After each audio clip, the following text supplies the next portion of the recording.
a number of times. We had a young man by the name of James Bell. He went to Dr. King and asked Dr. King, said, Dr. King, what about us getting more of these children out of school to come join with us? Some children would come. Dr. King said, no, we can't get the children out of school.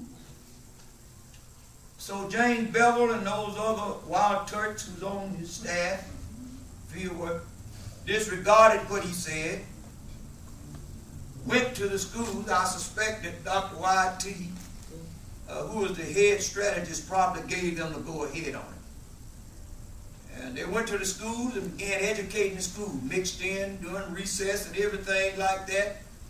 And we learned later they were showing students the difference. And why you all think you don't have but 2 typewriters down here for this whole school? See, in the white school, they got rooms full of typewriters. They didn't have computers then. Over 50 years ago, they didn't have them. They've been saying now, why you all think the football boys have painted helmets? Because they get the hand-me-down from the white school. They don't ever get no new uniform. Have you all ever had any new books? Have you ever wondered why all your books always be used when y'all get them? That's because this colored school, we was colored then, we wasn't black. You know, we used to be Negro. We went on up, something like that. So what it is, they keep the white children a year ahead of y'all, even you're supposed to be in the same grade. They having higher books than you are. And they send you all the books that are inferior down there. They began to teach them and all of these things. They were quietly doing it, unknown to Dr. King at school. Then we had a DJ who was working with the children. They had developed codes in songs and in things of that nature. Until, let me come on up on it, until we got up to a day called D-Day.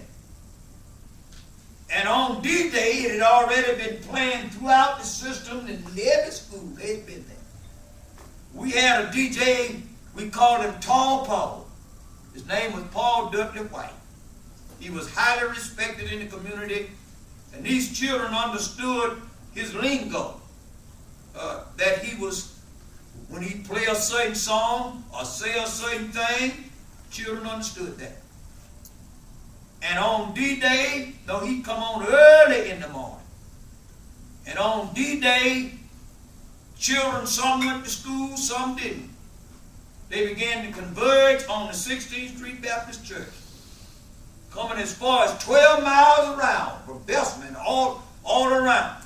They tried to block some of them from leaving school. They left anyway. Some of them, Mr. True, came out windows and everything like that. Made it to 16th Street Baptist Church. City police called in other police to come in. And the students had been instructed. Your main objective is downtown in the business district. Whatever you do, let that be your destination. Some of you may have to run in different directions, but don't stop running. And they followed those instructions. Everybody couldn't even get in the church. Some of them came out in file going through Kennington Park, where you're going to see tomorrow. They sicked the dogs on them and shot them down with fire hoses. But some of them kept on running. Students ran this way, that way, this way, that way, that way, that way. There were not enough policemen to curtail. They made it downtown and crowded out the streets, crowded out the department stores. But the cash registers were not ringing. And we learned later, we didn't know, we thought we did it all. We learned that the white women downtown. They told their husband in the power structure, y'all don't straighten this out, we're not coming back down there. And brethren, you can say what you want when these women make up their mind about something. I know in the church I pastor, the women make their mind up. That's just it. Amen. I be hoping that's what they saying is what God said. You know, because I'm going to stand up and be a man. But I'm saying when women will stand up for what's right, husbands will listen. A chicken-peck husband ain't going to just listen to a woman because she tell him, but brethren, that depends on what he in doing the pecking. You know, if he love his wife enough, he'll certainly listen to what she got to say because she's a part of it. And the woman had the courage. Say, all they want to do is spend money. That's all they want to do, spend money down there. Go to a restroom. We didn't have no proper restroom. Had to find something in a corner to go to. Couldn't sit at the lunch counter.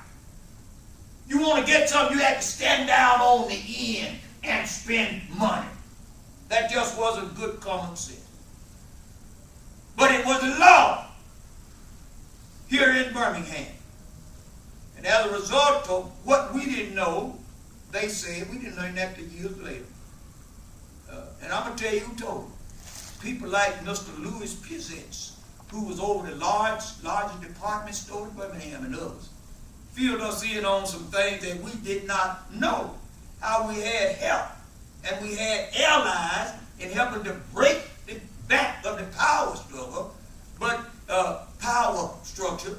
But it was as a result of those children who went down. And those women couldn't hardly take it, them seeing them police grabbing and snatching them children and going on all like that. Human decency. And thousands of children were arrested. I don't want to take too long.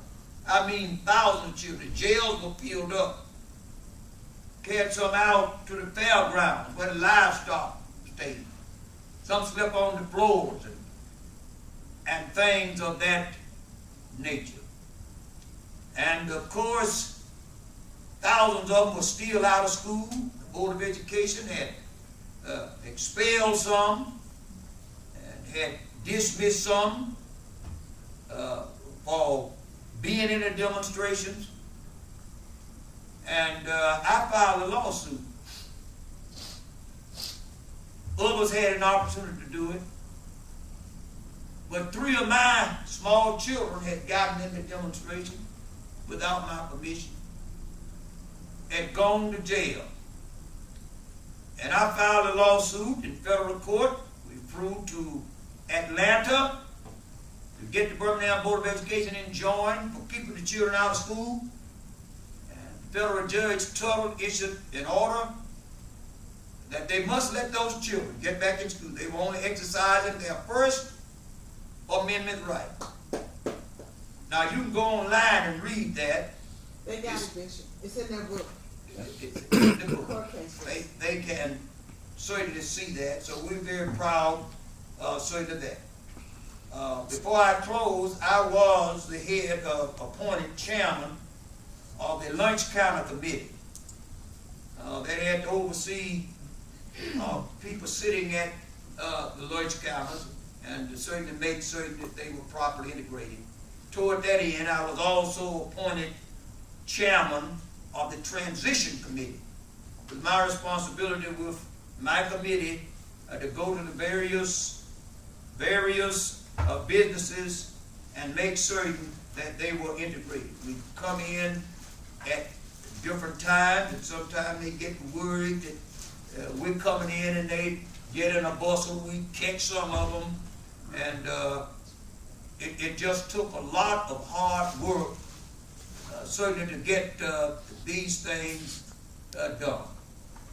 Well, I need to tell you about the negotiations